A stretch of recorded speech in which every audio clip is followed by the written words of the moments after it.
Gonna catch them all, Pokemon. Hello everyone, it's me, and today, Pokemon and computer science together. Let's go. Today's gonna be very educational. We have so much to get through today, from DNA sequencing to computer compression algorithms and economy-crushing dollar values, and my first pass at this video was over 25 minutes long, so let's just skip the shenanigans and get started. How Skip the shenanigans and let's get started. on earth does the Pokémon PC storage work? So not sure if you know what is PC. PC is personal computer, so yeah, something like this that I'm using right now.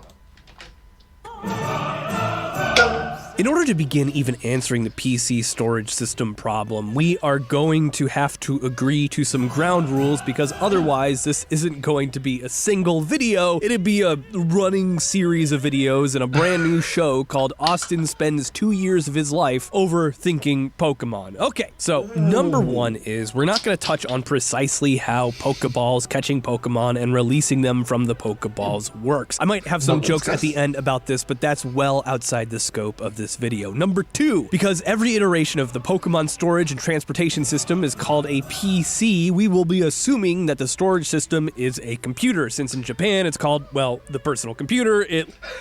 Yes, fun fact, do you know it's called Persicon, which means personal computer, so yeah.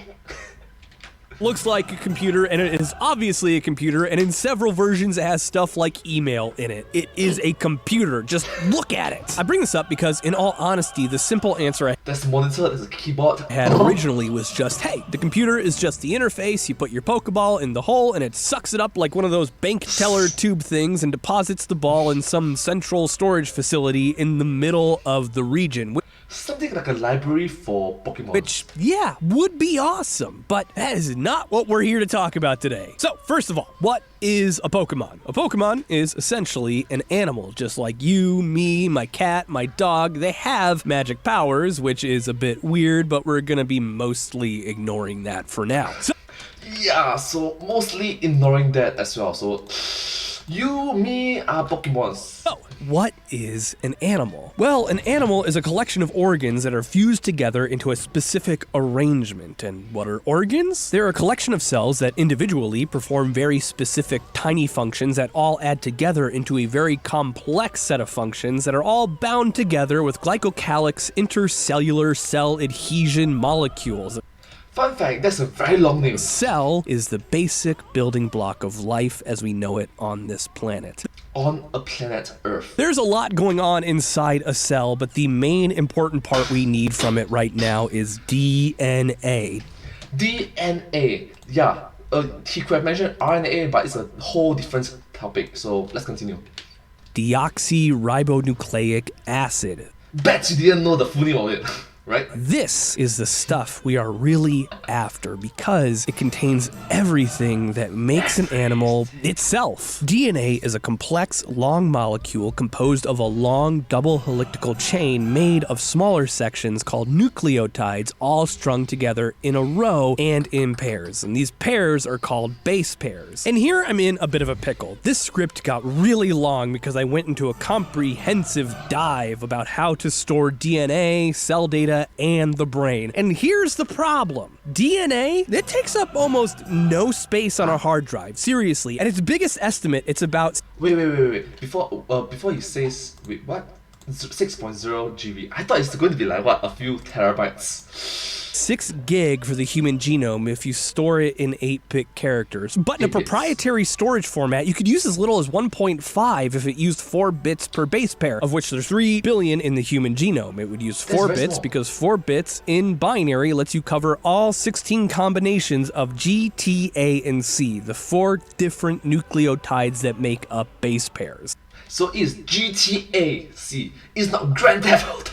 It's all incredibly cool science, but if I'm being honest, the storage requirements barely make a dent in our storage needs. DNA is just really easy to store as data. That's it. I did, however, leave a link to my cut sections from the video that are mostly contextless, so you can give them a read if you want, because it's still really neat stuff. Yeah, right. Note that he mentioned that the original script was 25 minutes long. Yep. 1.5 to 6 gig to store DNA, and now it is time to get to the really hard stuff. let's get down to business. So we've accounted for the basic instructional code that our Pokemon cells are going to need, DNA, but let's zoom out again on that what makes an animal thing. Organs, which are made out of cells. See, DNA can't account for me getting sick for 2 weeks and losing 5 pounds, nor can it account for a Machoke hitting the gym, or heck, getting a broken arm or an amputation, or years and years of education, which we will get to later. No! Yeah, something like this scar over here, as you can see. Wait, can you see? Let me just change. Super zoom in. Can you see? Yeah, so that happens.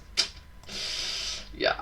Our cells are important parts of our bodies that change dynamically based on our experiences and our choices. And so when you store that EV-trained Skiddo in the PC, if all you're storing is the DNA, the only thing that's gonna plop out when you come back to get it is a generic wild Skiddo with no EV points. You need those muscles to show, which means we're gonna need to store that information too. This is a bit trickier to quantify.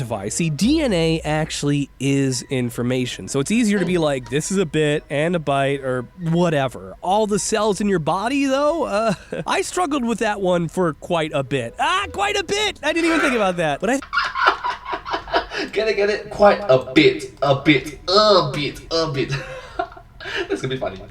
I think I came up with a pretty solid method for finding the amount of storage you would need. Fermi estimation. We've gone over Fermi estimation before, but it's a way to get ballpark estimates that get you pretty close to a real answer based on limited information. It's named... Yes, so not sure if you know, you can go check it out. Fermi paradox, Fermi problem, and Fermi estimations. It's a good understanding about the world itself. Named after Enrico Fermi, who used falling sheets of paper during atomic bomb tests to estimate blast yields. The general idea is that if you have some information to go off of and you make enough estimates, your overestimates and underestimates will kinda average each other out and you'll get within the ballpark of the right answer. Fermi estimated that a 21 kiloton bomb was 10 kilotons from those sheets of paper, which is either a terrible estimate or an amazing one, depending upon how you look at it. If I'm off by half in this case, I think I'm going to consider it a win. So the human body, actually, let's use a human-like Pokemon. Machoke is pretty close, peak Himbo maybe, but anyway, the human Machoke body has 30 trillion cells in it. Or you can use Mr. Mime instead if you want. Or Ditto! Double that, 60 trillion. Double it again. There we go. I feel good about that. 120 trillion. Let's say it takes 120 trillion bytes to store cell data. That may not all be individual cells. It could be groups of similar cells. If it's a simple enough system like muscles or bones, that amounts to 120 terabytes. Oof. That is slightly worse than the 1.5 gig. See why I ended up skipping DNA? This is not going to fit onto a thumb drive at the time this video is coming out. But I'm sorry to disappoint you, Yugi. You've activated my trap card. Computer science and data compression. Computer science and data compression thingy. Trap card Yu-Gi-Oh! Wait, I really like it that he mentions Yu-Gi-Oh! As in... So data compression is absolutely incredible, and even after reading about it for days and trying my hand at it manually, and that's right, you heard me, manually, I've learned to appreciate data compression a lot. Not for the computer chicanery I thought it was, but for the mathematical and processing genius that it actually is. You see, cells in your body, and DNA too, are perfect candidates for data compression, especially DNA. We're gonna go over the basics of how data compression works, not the actual algorithms themselves, so you can get a sense for how powerful and not magical it actually is. Data compression looks for repeating patterns and makes them shorter. Take this sentence for example. I took a quick pass at it and compressed it from 206 characters down to 134 using a series of replacements that will reference a library of patterns that match to the points upon decompression and put those patterns back in. That's very clever. Let me see what I mentioned. Sorry. 34. A quick pass at and makes them shorter. Take this sentence.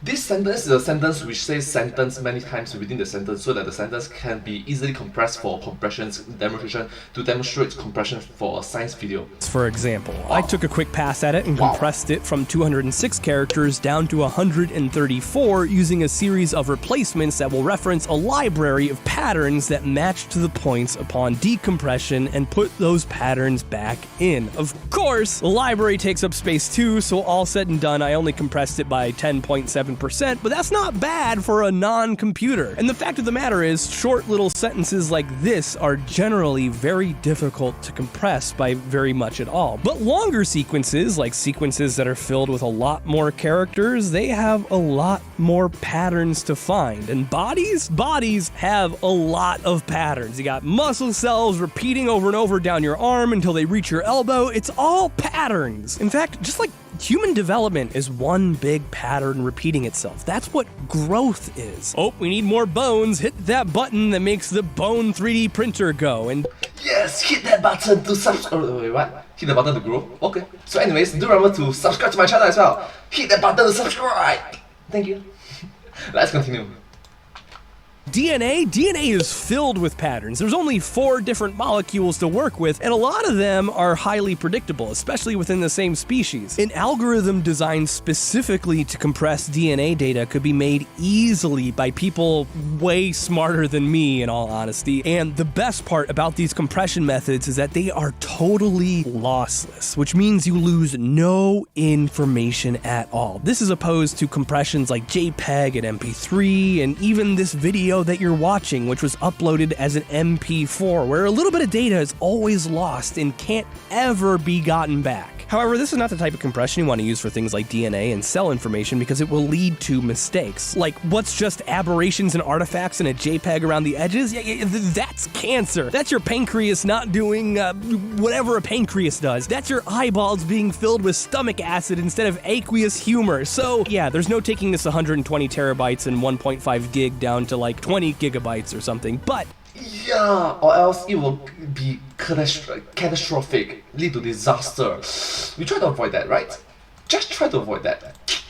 We can do pretty darn good regardless. As far as DNA data goes, I actually wrote a quick little script in Python that was meant to generate sample DNA code to use for demonstrative purposes, and it's probably the worst thing I've ever written. Okay, no, the Bulbasaur thing is the worst thing I've ever written, but it took like hours and hours. Probably should have used a string append or something to avoid so many write commands. Oh well! Anyway, it broke at about 2.79 gigabytes, which at UTF 8-bit encoding of 1 byte per character gives us about 1.4 billion base pairs, less than half my target, but it'll suit its purpose, which is to illustrate just how well even random DNA-like text can be compressed without losing a single thing. I did a few basic compressions, and none did better than WinRAR compressing into the RAR format. I'm sure some super pro level stuff could have done better, but even this basic tool was able to take this 2.79 gig and compress it down to 740 megabytes. That's awesome! Fun fact is from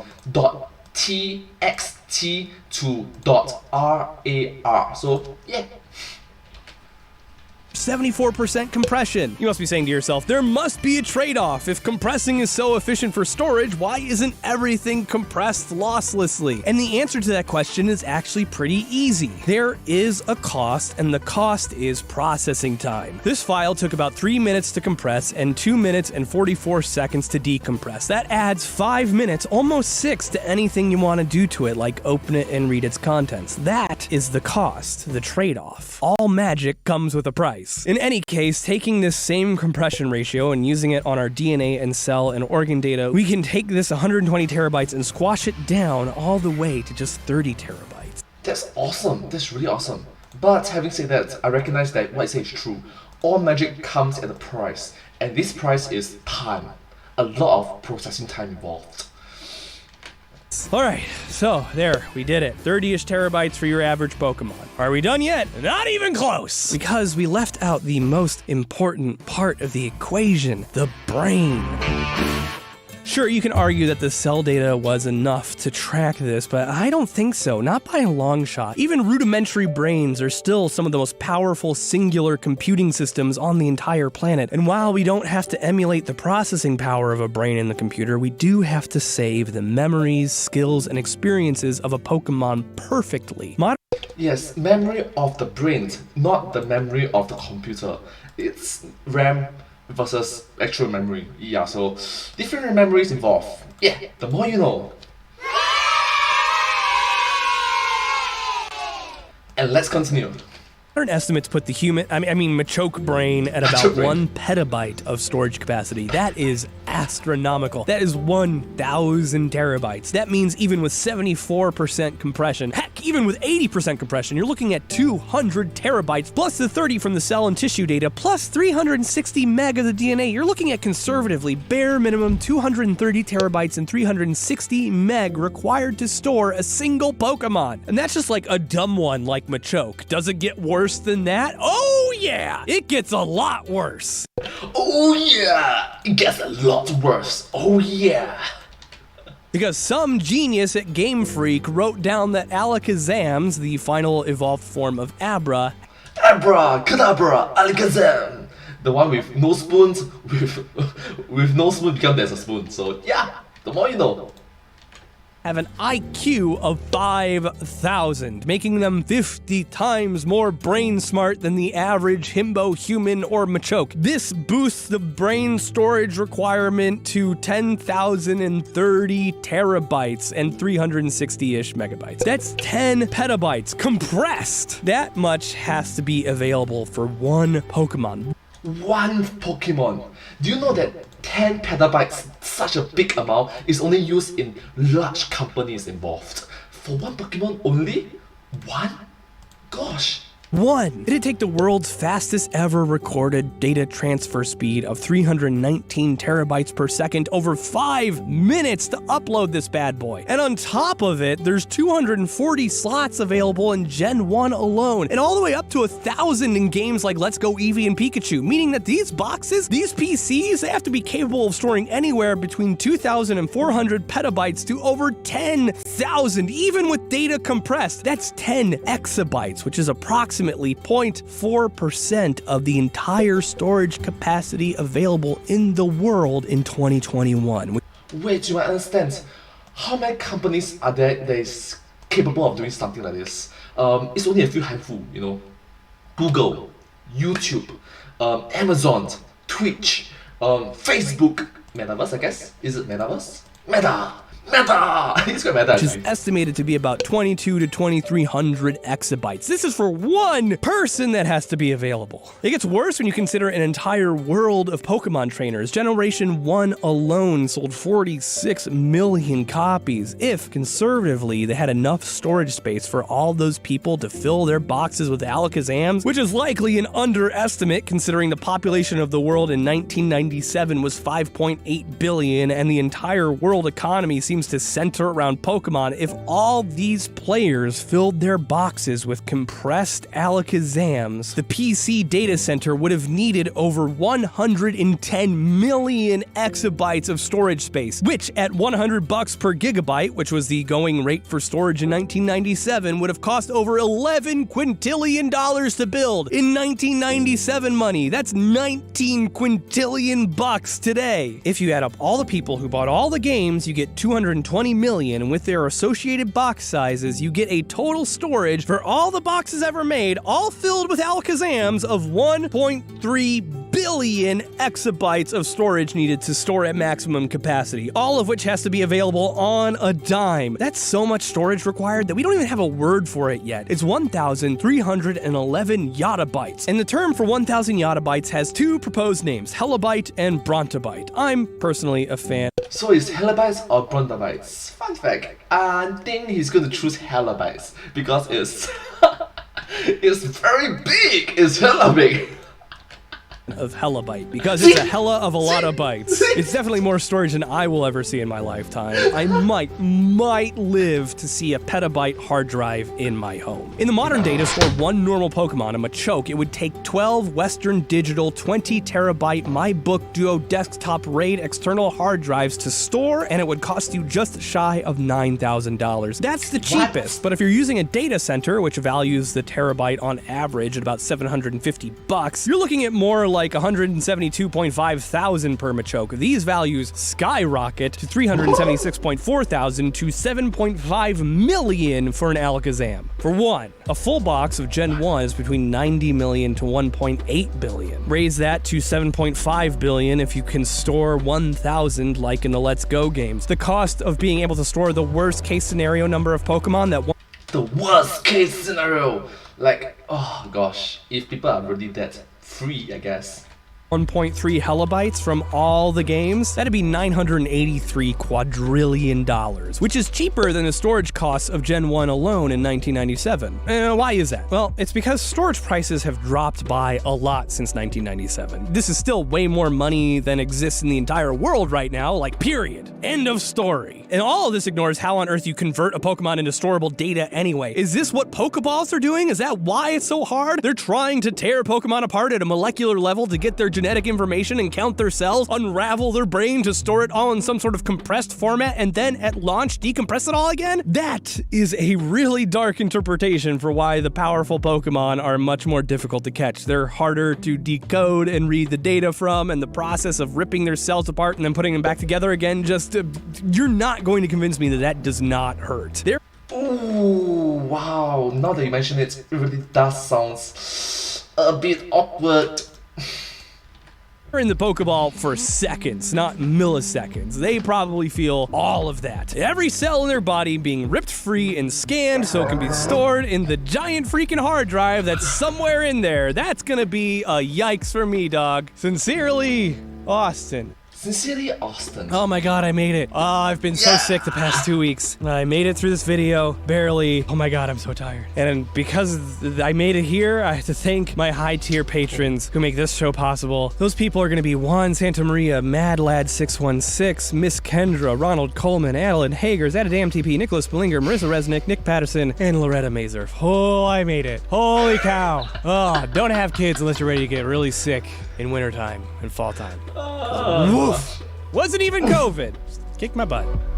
Okay, well, anyways, this video has been very educational, and oh my gosh, all the Pokeballs, all the Pokeballs as a DNA.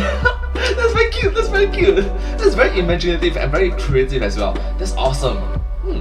That's awesome. I got all these ideas popping out in my head. Well, anyways, thank you so much for watching this video. It's very nerdy and geeky, but I find it very educational and fun to watch. It's very entertaining. Oh, edutainment! That's awesome. Anyways, if you do like this video, please remember to like, share, and subscribe to my channel, and comment down below if you have any share of us. Don't forget to follow my channel, and I sincerely appreciate all of your support and encouragement for my work. Thank you so much. It's very motivating, very uplifting, and yeah, I'm sincerely grateful and appreciative for all your wonderful positivity. Thank you so much. But hey, that's just the signs. The signs of. Thanks for watching.